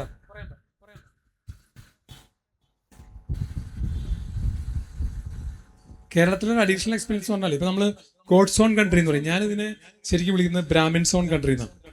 ഗോഡിന്റെ അടുത്തേക്ക് എത്തിയിട്ടില്ല നമ്മൾ. ഈ വേർക്കാൻ താല്പര്യമില്ലാത്തവരുടെ ഒരു വലിയ രാജ്യമാണ് കേരളം. ലോകത്ത് തന്നെ അങ്ങനെ ഒരു സമൂഹം ഉണ്ടാവുന്നില്ല. നമ്മൾ ബ്ലൂ കോളർ ജോലി ഇപ്പൊ പരമാവധി ഇതര സംസ്ഥാന തൊഴിലാളികളെ ഏൽപ്പിച്ചിരിക്കുന്നത്, എല്ലാത്തരം ജോലികളും. അപ്പൊ അങ്ങനെ ഒരു സംഭവം കൂടി ഉണ്ട്. ഈ പുതിയ തലമുറയെ എൻ്റെ തലമുറ ഇപ്പൊ എനിക്ക് 60 വയസ്സായി. എൻ്റെ തലമുറയെ ഞാൻ പറയുന്നത് നമ്മളെ 2 തലമുറയിൽ നിന്ന് നമ്മൾ ഗുണദോഷം ഞങ്ങൾ അനുഭവിച്ചതാണ്. ഇപ്പൊ എൻ്റെ മോൾ എന്നെ ചട്ടം പഠിപ്പിക്കും. ഇവർ ഒരുപാട് കാര്യങ്ങൾ പുതിയ തലമുറയിൽ നിന്നാണ് നമ്മൾ പഠിക്കുന്നത്. അതുപോലെ നമ്മളുടെ പഴയ തലമുറ, നമ്മുടെ ഉപ്പയും ഉമ്മയും നമ്മളെ കുറെ കാര്യങ്ങൾ പഠിപ്പിച്ചു, നമ്മുടെ മക്കളും നമ്മളെ പഠിപ്പിക്കുക. അപ്പൊ അങ്ങനെ ഒരു ഭാഗ്യം ചെയ്ത തലമുറയാണ്. 2 തരത്തിലും നമ്മളെ 2 തലമുറയിൽ നിന്ന് വിദ്യാഭ്യാസം. എനിക്ക് സാറോട് തന്നെ ഒരു ആഡ് ഓൺ ക്വസ്റ്റ്യൻ ചോദിക്കാനുള്ളത്. ഇപ്പൊ 1956 ആർട്ടിഫിഷ്യൽ ഇന്റലിജൻസ് എന്ന വാക്ക് ആദ്യമായി പ്രയോഗിക്കുന്നത്. 2020 ചാറ്റ് GPT അവരുടെ ഓപ്പൺ AI സംവിധാനം കൊണ്ടുവരുന്നത്. പക്ഷെ 2026 നമ്മൾ സംസാരിക്കുമ്പോൾ ഇതിൽ 99% ആളുകളും ഏറ്റവും ചുരുങ്ങിയ ചാറ്റ് GPT ഒരു തവണയെങ്കിലും ഉപയോഗിച്ച ആളുകളുണ്ട്. അപ്പോൾ 1956 എസ്റ്റാബ്ലിഷ് ആയ ഒരു സാധനം 2026 വരുമ്പോൾ നമ്മുടെ ലൈഫിന്റെ ഇപ്പം ഞാൻ മിക്ക ദിവസങ്ങളിലും എൻ്റെ സോഷ്യൽ മീഡിയ ആപ്ലിക്കേഷനേക്കാൾ കൂടുതൽ ചാറ്റ് GPT അല്ലെങ്കിൽ ജെമിനൈ ഉപയോഗിക്കുന്ന ആളായി മാറിയിട്ടുണ്ട്. നമ്മൾ നേരത്തെ കഴിഞ്ഞ സെഷനിൽ അബു താഹിർ സംസാരിക്കുമ്പോൾ പറഞ്ഞിരുന്നു ഈ അടിമത്വത്തിലേക്ക് പോകുന്നൊരു സാഹചര്യം ഉണ്ടല്ലോ, അതല്ലെങ്കിൽ അവരുടെ അണ്ടറിലേക്ക് നമ്മുടെ തോട്ട്സ് ഷെയർ ചെയ്യുന്നു, നമ്മുടെ എല്ലാം ഷെയർ ചെയ്യുന്നു. ഇതിൽ നിന്ന് ഭാവിയിൽ പുറത്ത് കടക്കാത്ത വിധം നമ്മൾ ലോക്കായി പോകുമോ എന്നുള്ളൊരു ആശങ്ക എങ്ങനെയാണ് സാറ്? അതെനിക്ക് വേണേൽ എന്റെയും നിങ്ങളുടെയൊക്കെ തലമുറ ചിലപ്പോൾ പെട്ടു തോന്നണമായിരിക്കും. ഇവര് പുറത്ത് കിടക്കുന്നതാണ് എൻ്റെ ഒരു ഇത്. പക്ഷെ ഇവര് പുറത്ത് കിടക്കണമെങ്കിൽ നമ്മളെ തലമുറ അവരെ കുറച്ച് എന്താ പറയുക ഹാൻഡ് ഹോൾഡിംഗ് എന്നൊക്കെ പറഞ്ഞ പോലത്തെ ഇപ്പൊ നിങ്ങളുടെ ഈ സംഘടനയൊക്കെ ഉണ്ടല്ലോ, ഈ ഇത് നടത്തുന്ന സംഘടനയൊക്കെ വലിയ ഉത്തരവാദിത്വം ഉണ്ടെന്ന് ഞാൻ കരുതുന്നു. പ്രധാനമായിട്ട് കുട്ടികള് നമ്മളെല്ലാം ഒരു നിങ്ങളുടെയൊക്കെ ഞാൻ ദൈവത്തിൽ വിശ്വസിക്കുന്ന ആളുകൊണ്ട് ഞാൻ പറയാം, നമ്മളെ പരമകാരുണികനായ ദൈവം അതാരായിക്കോട്ടെ, നമ്മളെല്ലാം ദൈവസൃഷ്ടികളാണ് ഞാൻ വിചാരിക്കുന്നത്. നമ്മൾ മറ്റുള്ള ജന്തുക്കളെ പോലെ ജന്തുക്കൾ തന്നെയാണ്. നമ്മളപ്പോൾ ഏറ്റവും പ്രധാനമായിട്ട് നമ്മൾ നോക്കേണ്ടതും ഇഴുകിച്ചേരേണ്ടതും പ്രകൃതിയോടാണ്. അപ്പൊ അതൊരു വലിയ കുറവാണ് ഈ തലമുറയെ സംബന്ധിച്ചിടത്തോളം. അവർക്ക് ഡിഫോൾട്ട് അവർക്ക് അതിനുള്ള അവസരങ്ങളോ സമയമോ സന്ദർഭങ്ങളോ ഇല്ല. പ്രകൃതിയായിട്ട് അകന്നാകുന്നു. ഇപ്പൊ ഞാനൊക്കെ പ്രകൃതിയായിട്ട് ചെറുപ്പത്തിലെങ്കിലും കുറച്ചായിട്ട് ജീവിച്ചാണ്. നിങ്ങൾ കുറച്ചും കൂടി കുറവായിരിക്കും എന്നെക്കാളും പ്രകൃതി. ഈ കുട്ടികളുടെ ഒരു വലിയ ഇവർക്ക് ഏറ്റവും നഷ്ടപ്പെടുന്ന സംഭവം എന്ന് വെച്ചാൽ പ്രകൃതിയുമായിട്ടുള്ള ഇവരുടെ ജീവിതം ഇല്ല. പ്രകൃതി അതല്ല പ്രൊഡക്ഷൻ, കൃഷി, വ്യവസായമല്ല ഞാൻ ഉദ്ദേശിച്ചത്, കൃഷിയും അതുപോലെ പ്രകൃതിയിലെ പല മാറ്റങ്ങളും പ്രകൃതിയുടെ സമ്പത്തും അതിന്റെ കാര്യങ്ങൾ, കാലാവസ്ഥ, അതൊന്നും നമ്മുടെ കയ്യിലുള്ള സംഭവമല്ല. ഇപ്പൊ ഇന്ത്യയിൽ ആദ്യമായിട്ട് വലിയ മഴക്കുറവോടുകൂടി വലിയ ഡാമേജ് ഉണ്ടാകുമ്പോൾ എന്നുള്ളൊരു ഇത് പ്രചരിക്കുന്നുണ്ട്. അപ്പൊ ഈ കുട്ടികളെ നിങ്ങളെപ്പോലെ സംഘടനകൾ വലിയ എഫർട്ട് എടുത്ത് സമയവും പാഠ്യപദ്ധതിയും സാംസ്കാരിക സിലബസ് ഒക്കെ രൂപീകരിച്ച് ഇവരെ കുറെ വലിയ തോതിൽ പ്രകൃതിയിലേക്ക് കൊണ്ടുപോകാന്നുള്ള വലിയ ഇമ്പോർട്ടൻ്റ്. ഇപ്പൊ തന്നെ വലിയ മലയിടിച്ചിലുകളൊക്കെ ഉണ്ടാകുന്നുണ്ട്. നമുക്കത് പ്രകൃതിയിലേക്ക് മടങ്ങുമ്പോൾ അത് പെട്ടെന്ന് നിർത്തലാക്കാൻ പറ്റുന്നതല്ല ഞാൻ ഉദ്ദേശിച്ചത്. എങ്കിലും മണ്ണറിയുക കേരളത്തിന്റെ ഒരു വലിയ സംഭവം എന്ന് വെച്ചാൽ കേരളം ഒരു മണി മേക്കിങ്ങിന്റെ സ്ഥലമാണ്. ആളുകൾ അധികം ട്രേഡിങ്ങിലാണ് ഇത് ചെയ്യുന്നത്. ഇപ്പൊ കേരളത്തിൽ നമ്മള് ഇതൊരു മതസംഘടനയുടെ പ്ലാറ്റ്ഫോം ആയതുകൊണ്ട് ഞാൻ മതം പറഞ്ഞ് തന്നെ പറയാം. കേരളത്തിൽ വളരെ അപൂർവ സമുദായങ്ങളാണ് മണ്ണുമായിട്ട് ബന്ധമുള്ള സമുദായങ്ങൾ. ഇപ്പോൾ കുടിയേറ്റ ക്രിസ്ത്യാനികൾ നമുക്ക് വേണമെങ്കിൽ പറയാം, പിന്നെ ഈ നമ്മുടെ പഴയ കർഷക തൊഴിലാളികൾ, അതല്ലാത്തവരൊക്കെ ട്രേഡിൽ ചെയ്യുന്ന ഒരാൾക്കാരും വലിയ പണിയെടുപ്പിക്കുന്ന ആൾക്കാരൊക്കെയാണ്. അതൊരു വലിയ കേരളത്തിൻ്റെ ഒരു ശൂന്യതയ്ക്ക് കാരണമായിട്ടുണ്ട്. അത് ഈ കുട്ടികളുടെ പ്രകൃതിയിൽ നിന്ന് കിട്ടുന്ന സന്തോഷമുണ്ട്. നമുക്ക് ഈ റീലുകൾ തരുന്ന സന്തോഷം പോലെ തന്നെ അതിനേക്കാൾ ഉപരിയായിട്ട് നമ്മൾ മണ്ണിലേക്ക് ഇറങ്ങുക, കാട്ടിലേക്ക് ഇറങ്ങുക, അല്ലെങ്കിൽ ചുറ്റുപാടുകളിലേക്ക് ഇറങ്ങുക എന്നുള്ള സംഭവം. പക്ഷെ ഇതിലൊരു ഇമോഷണൽ കണക്ഷൻ എന്ന് പറഞ്ഞ സാധനമല്ലോ ഇപ്പൊ ഇതിൽ പ്രകൃതിയായിട്ട് വരുന്നത്. എൻ്റെ ഒരു സംശയം, അത് നിങ്ങൾ ഓഡിയൻസിന്റെ ഭാഗത്തു നിന്നൊരു ചോദ്യമായിരുന്നു. അതായത് ഇമോഷണൽ സ്പേസ് ഒഴികെയുള്ള എല്ലാം തരുന്നുണ്ട്. ഇപ്പോൾ ഫോർ എക്സാമ്പിൾ പറഞ്ഞാൽ ഞാൻ ഉൾപ്പെടെ ഇതിൽ പല ആളുകളും, ഞാൻ എന്നെ തന്നെ ആദ്യം ഏറ്റെടുത്ത് പറയാണ്, ഡോക്ടറെ കാണിച്ചു വന്നാൽ ആ സ്ലിപ്പ് ഒന്ന് ChatGPT കൊടുക്കും, എന്നിട്ട് എന്ത് മരുന്നാണ് ഇവർ തന്നിക്കണെന്നുള്ളത് നമ്മളൊന്ന് നോക്കും. അപ്പൊ ആ നോക്കിയിട്ട് ഡോണ്ട് ഗൂഗിൾ യുവർ സിംപ്റ്റംസ് എന്ന് പാട്ടുണ്ട്, നല്ല രസമുള്ള പാട്ട്. കേട്ടിട്ടുണ്ട്. അല്ല, അപ്പൊ ഈ മരുന്ന് ഏതിനൊക്കെ നോക്കും, ഡോക്ടറെ വിശ്വാസം ഇല്ലാണ്ടൊന്നല്ല, ഒന്ന് അറിഞ്ഞിരിക്കാൻ വേണ്ടിയിട്ട്. പക്ഷെ നമുക്ക് നാളെ ChatGPT മാത്രം മതിയാവോ? പക്ഷെ നമുക്ക് നോക്കുന്നു, ഇന്ന മരുന്ന് കാണിക്കുന്നു, മതി.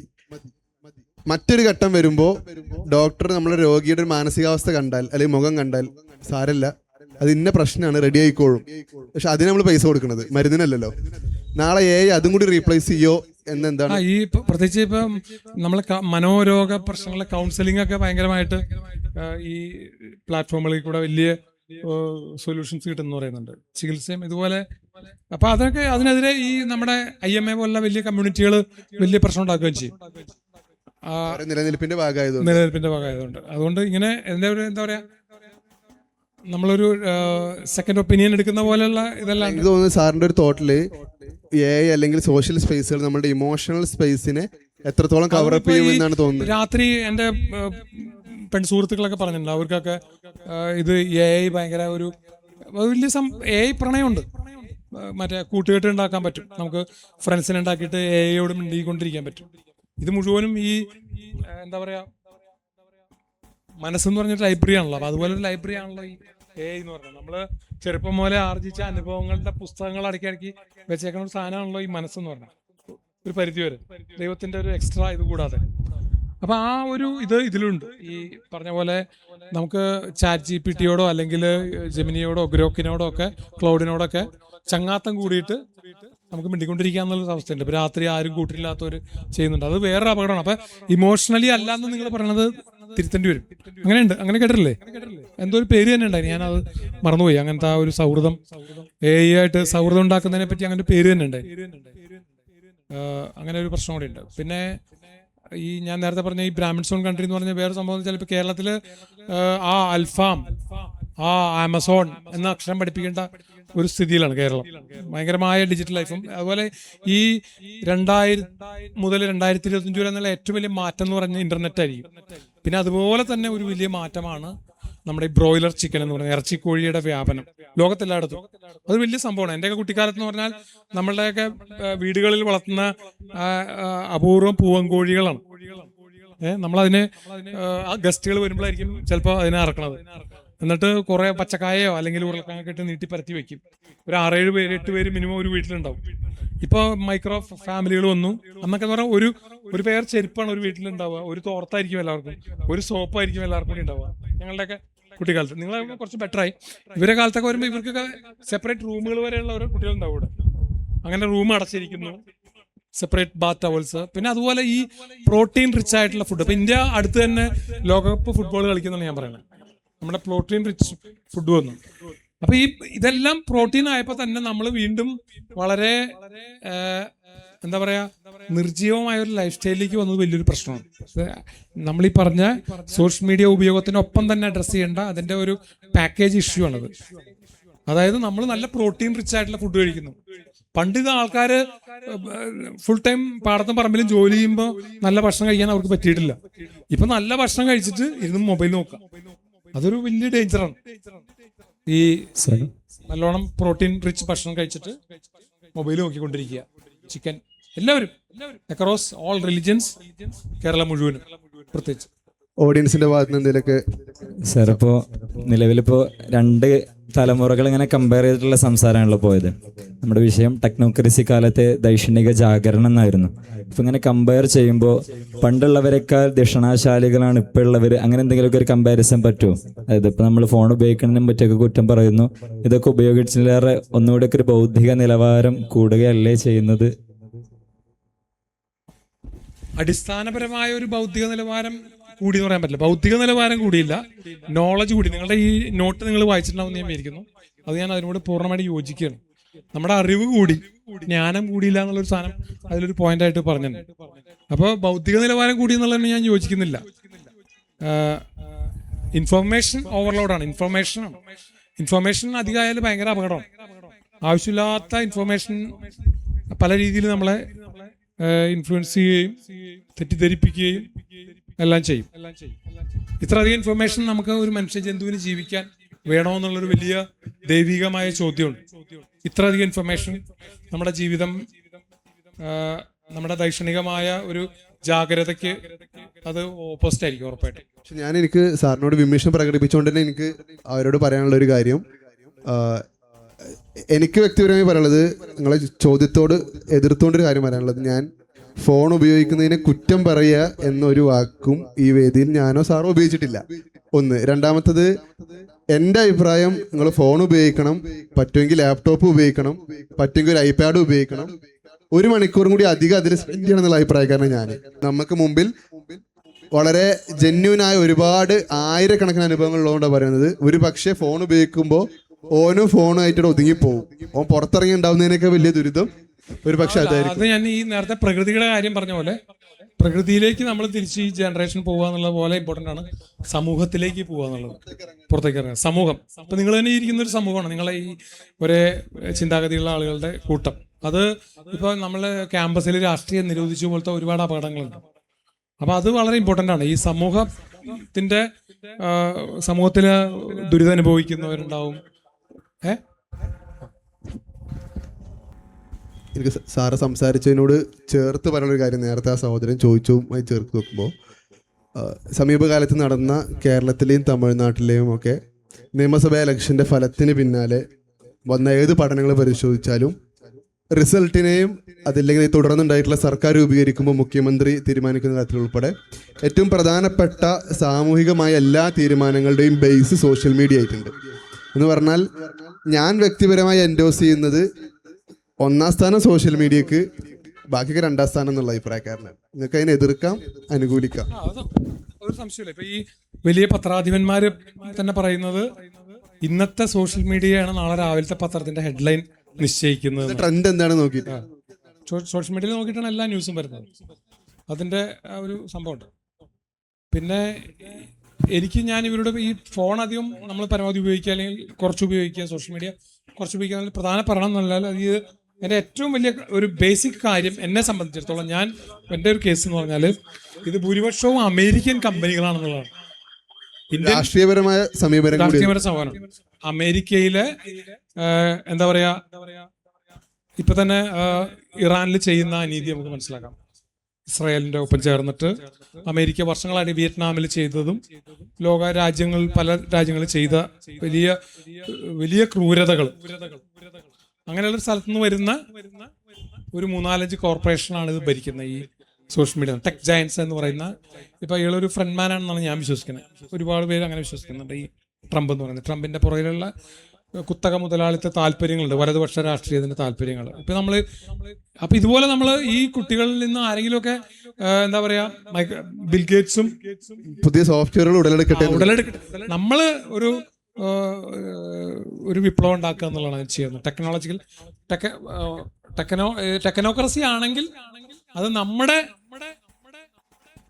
ടെക്നോക്രസി ആയിരിക്കുക. അതാണ് ഞാൻ പറയേണ്ടത്. ഇപ്പൊ അറബ് ലോകത്ത് നിന്നുള്ള ഒരു ടെക്നോക്രസി, ഇന്ത്യയിൽ നിന്നുള്ള ടെക്നോക്രസി, അല്ലെങ്കിൽ ഇപ്പൊ ചൈനയ്ക്ക് ആ ടെക്നോക്രസി ഉണ്ട്. അതാണ് ഈ പറഞ്ഞു വരുന്നത്.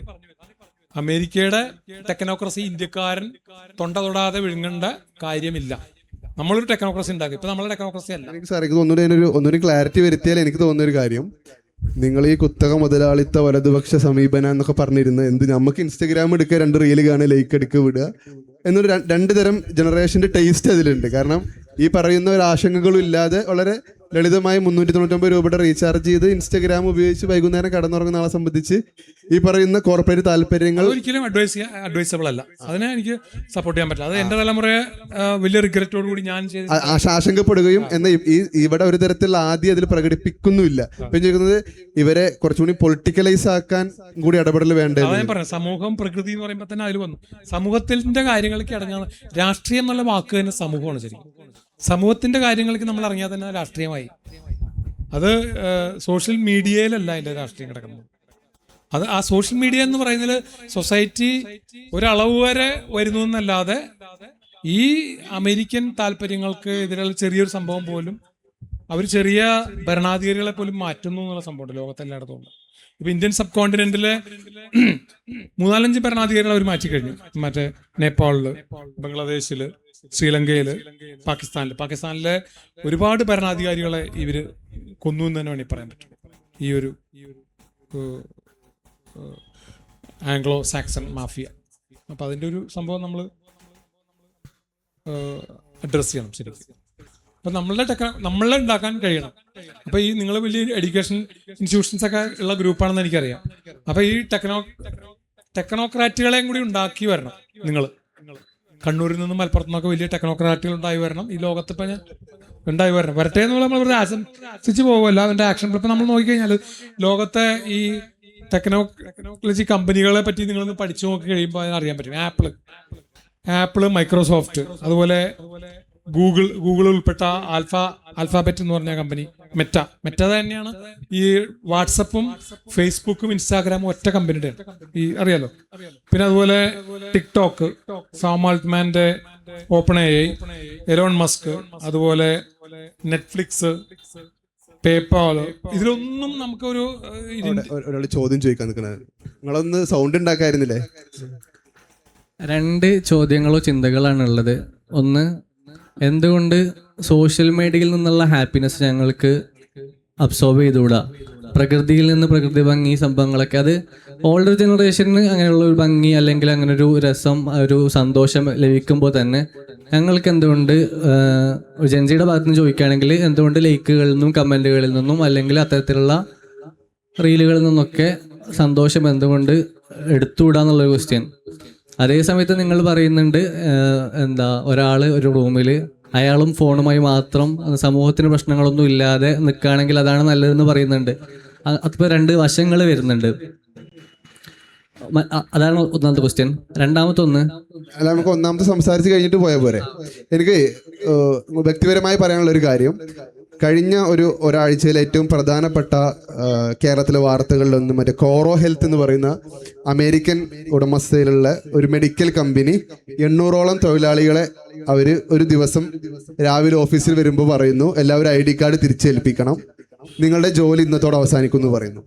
അപ്പോൾ അവിടെ MLAയും ജില്ലാ ഭരണകൂടമൊക്കെ ഇടപെട്ട് അവർ സമരത്തിന്റെ രീതിയിലേക്ക് പോകുമെന്ന് കണ്ടപ്പോൾ കേന്ദ്ര ലേബർ കോഡ് ചട്ടപ്രകാരം അവർ 2.5 മാസത്തെ ശമ്പളം അഡ്വാൻസ് ചെയ്യുന്നു. അന്ന് രാത്രി തന്നെ മെയിൽ വരുന്നു, നാളെ മുതൽ നിങ്ങൾ ഓഫീസിലേക്ക് വരേണ്ട ആവശ്യമില്ല എന്നുള്ളത്.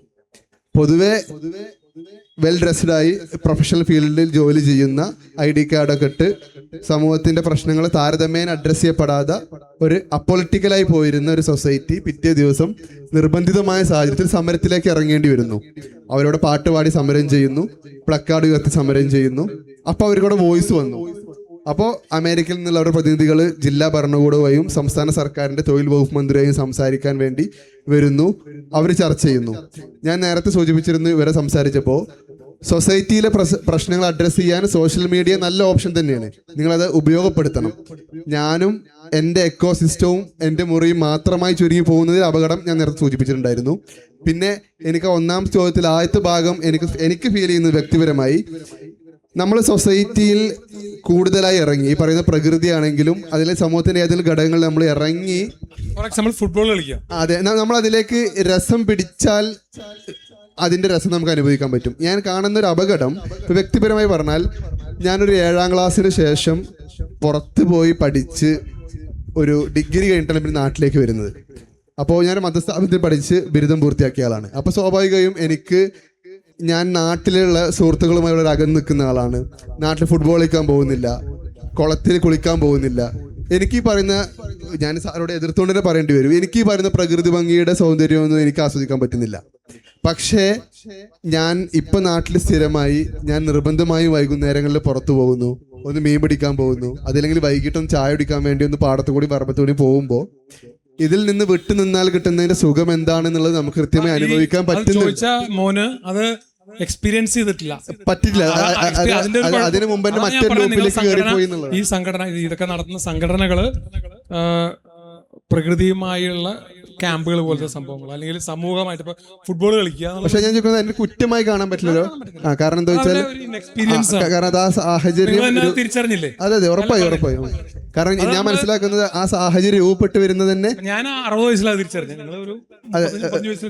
ഞാൻ അത്ര ആയിട്ടില്ല, എനിക്ക് 25 വയസ്സുള്ളൂ. 25 വയസ്സിൽ തിരിച്ചറിഞ്ഞു. ഞാൻ ഇവര് 15 വയസ്സിൽ തിരിച്ചറിഞ്ഞിട്ടില്ല എന്നുള്ളത് കുറ്റമായിട്ട് പറയാം. ഞാൻ വേറൊരു അപകടം പറഞ്ഞുതരാം.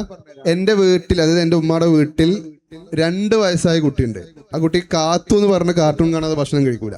ജീവിതത്തിൽ എന്ത് കാട്ടിയാലും കാത്തു എന്ന് പറഞ്ഞിട്ടുള്ള കാർട്ടൂൺ. ആ കുട്ടിക്ക് യൂട്യൂബ് കണ്ട് റീചാർജ് ചെയ്ത് മുതലാവാത്തതുകൊണ്ട് വീട്ടിൽ വൈഫൈ വെച്ചു എന്ന് പറഞ്ഞാൽ ആ കുട്ടിക്ക് 2 വയസ്സായിട്ടുള്ളൂ. നമ്മൾ അഡ്രസ് ചെയ്യേണ്ട ഒരു 3-ാം തലമുറ 4-ാം തലമുറ അവര് ആ കുട്ടിക്ക് ഒരാൾ കൈ പിടിക്കാതെ എപ്പോഴും നടക്കാൻ കഴിയില്ല. പക്ഷെ ആ കുട്ടിക്ക് യൂട്യൂബ് വേണം ഭക്ഷണം കഴിക്കണമെങ്കിൽ. അപ്പൊ ആ കുട്ടി എങ്ങനെ മണ്ണറിയും എന്നുള്ള ആശങ്ക കൂടെ ഇതിൽ ബാക്കിയാണ്. നിങ്ങൾ 2ാമത്തെ ചോദ്യം കൂടി ചോദിച്ചോളൂ. മണ്ണിൽ ഇറങ്ങാതിരിക്കുകയോ കുളത്ത് കുളിക്കാതിരിക്കുകയോ വയലത്ത് പന്തട്ടാതിരിക്കുകയോ ചെയ്യുന്ന ഒരാളല്ല ഞാൻ. അതൊക്കെ എക്സ്പീരിയൻസ് ചെയ്തിട്ടുള്ള ആളാണ്. പക്ഷേ ഒരു ജെൻസിയുടെ പെർസ്പെക്റ്റീവിൽ നിന്നുള്ള ക്വസ്റ്റ്യൻ എങ്ങനെ ആൻസർ ചെയ്യുന്നു എന്ന് മാത്രം നോക്കിയതാണ്. പിന്നെ 2ാമത്തെ ചോദ്യം എന്നുള്ളത്, ജ്ഞാനം എന്ന് പറയുന്ന സാധനം എന്താ ഓൾഡർ ജനറേഷന് മാത്രമാണ് ഉള്ളത്, അല്ലെങ്കിൽ ഇപ്പോൾ ജ്ഞാനത്തിലുള്ള ഒരു ഡെവലപ്മെന്റ് അല്ലെങ്കിൽ അപ്ഡേഷൻ സാധനം ഉണ്ടാവുന്നില്ല.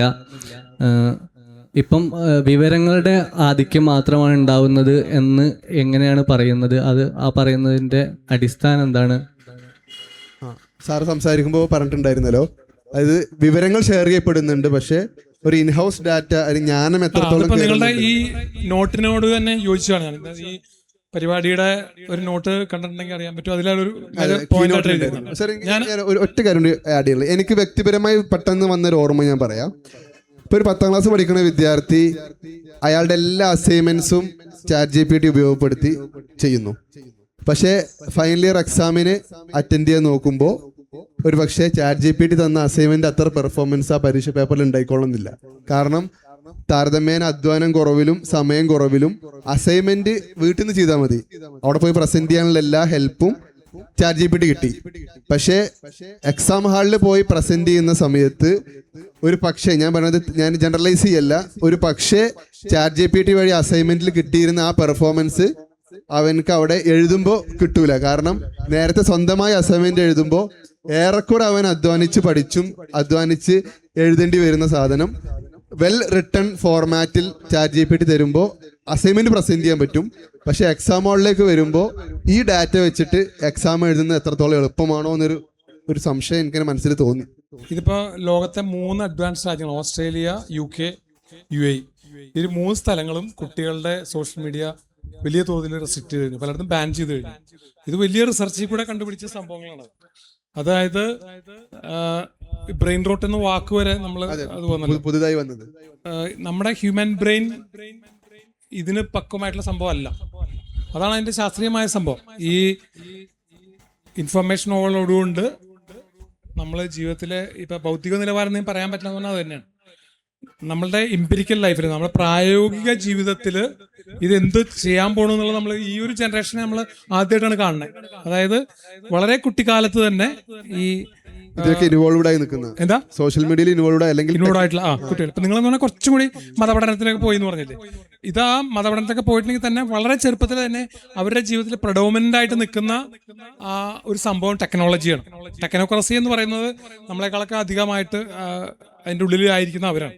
അപ്പൊ അവർക്കാണ് അതിനെ ആധികാരികമായിട്ട് പറയാൻ പറ്റുക. പക്ഷേ ഇത് കഴിഞ്ഞു പോയ ആൾക്കാരെന്ന നിലയിൽ നമുക്ക് ഇതിനെപ്പറ്റി ആദ്യം ഉണ്ട്. അതുകൊണ്ടാണ് ഇപ്പൊ ഈ ലോകത്തെ ഏറ്റവും അഡ്വാൻസ്ഡ് ആയിട്ടുള്ള 3 രാജ്യങ്ങളുടെ പേര് പറഞ്ഞു.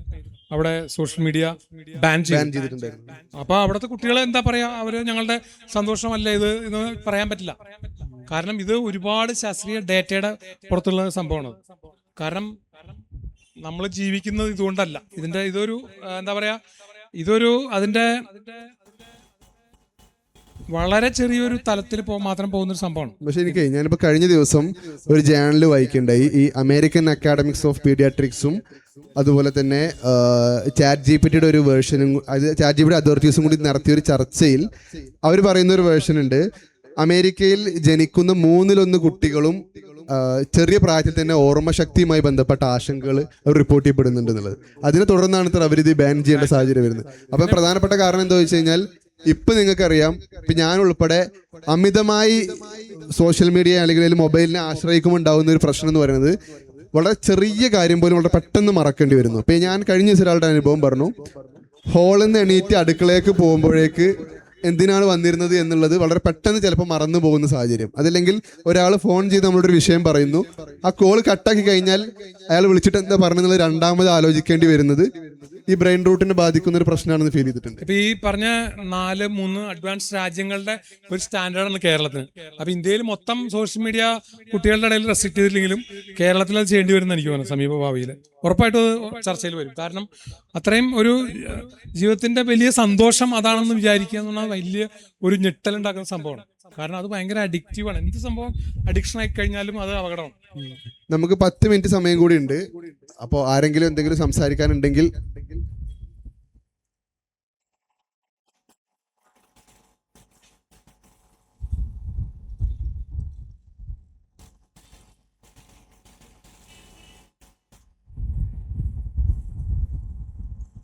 കൺക്ലൂഡ് ചെയ്യും. അതായത് ഇപ്പൊ വ്യക്തിപരമായി എനിക്ക് ഈ ടോപ്പിക്കിനാണെങ്കിലും അതല്ലെങ്കിൽ സാമൂഹ്യ മാധ്യമങ്ങളുടെ അതിപ്രസരം എന്നുള്ളതിനോടൊന്നും ഞാൻ വ്യക്തിപരമായി യോജിക്കാത്ത ആളാണ്. കാരണം എന്താ വെച്ച് കഴിഞ്ഞാൽ, ഞാൻ കഴിഞ്ഞ 6 വർഷമായി സാമൂഹ്യ മാധ്യമങ്ങളുമായി ബന്ധപ്പെട്ട ഒരു ഫീൽഡിൽ ജോലി ചെയ്യുന്ന ആളാണ്. എൻ്റെ വരുമാനവും എൻ്റെ കുടുംബം ഓടുന്നതൊക്കെ അതുകൊണ്ട് തന്നെ. അപ്പം നമ്മൾ അതിനെ എതിർക്കുന്നത് ശരിയായ സമീപനമല്ല എന്നുള്ളത് വ്യക്തിപരമായി തന്നെ പറയാനുണ്ട്. ഒന്ന്. രണ്ടാമത്, അത് അഡ്വാൻസ്ഡ് ആകുമ്പോൾ നമ്മൾ പിന്നാലെ കൂടുക എന്നുള്ളത് തന്നെയാണ്. നമ്മൾ ആ ട്രെൻഡ് മാത്രം പിടിച്ചാൽ നമ്മൾ പിന്നിലാവും. കാരണം ട്രെൻഡ് നമ്മൾ ഓവർകം ചെയ്തു പോകും. ട്രെൻഡ് എന്താണ് നോക്കുന്നു, ട്രെൻഡ് അനുസരിച്ച് നമ്മൾ കൂടെ അപ്ഡേറ്റ് ആവുന്ന ഒരു സാഹചര്യം വന്നു കഴിഞ്ഞാൽ പിന്നെ എനിക്ക് തോന്നുന്നത്, നിങ്ങൾ ഓരോരുത്തരും ഇത് ഉപയോഗിക്കുമ്പോൾ വ്യക്തിപരമായി പറയാനുള്ള കാര്യം, ഇപ്പൊ ChatGPT കൂടെ ഈ പോസ്റ്റർ ക്രിയേഷൻ പോലുള്ള സംവിധാനം വന്നോട് കൂടിയിട്ട് സത്യം തിരിച്ചറിയാൻ വളരെ ആശങ്കപ്പെടുന്നൊരു സാഹചര്യമുണ്ട്. പ്രത്യേകിച്ച് ഇപ്പോൾ ഈ ന്യൂസ് കാർഡുകളുടെയൊക്കെ ലോഗോ ഉപയോഗപ്പെടുത്തി ഡെയിലി ഒന്നിലധികം, ഏറ്റവും ചുരുങ്ങിയത് 2-3 ഫേക്ക് കാർഡുകൾ നമ്മൾ കാണേണ്ടി വരുന്നുണ്ട്. അപ്പൊ അത് ഷെയർ ചെയ്യുമ്പോൾ ഇപ്പൊ അത് ലീഗലി കേസ് ആവുന്നുണ്ട്.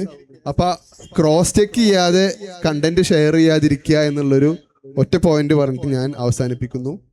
SSFന്റെ മലപ്പുറം ഈസ്റ്റ് ജില്ലാ കമ്മിറ്റിക്കും ബന്ധപ്പെട്ട ഭാരവാഹികൾക്കും സംഘാടകർക്കും നന്ദി അറിയിക്കുന്നു. സന്തോഷം. Thank you.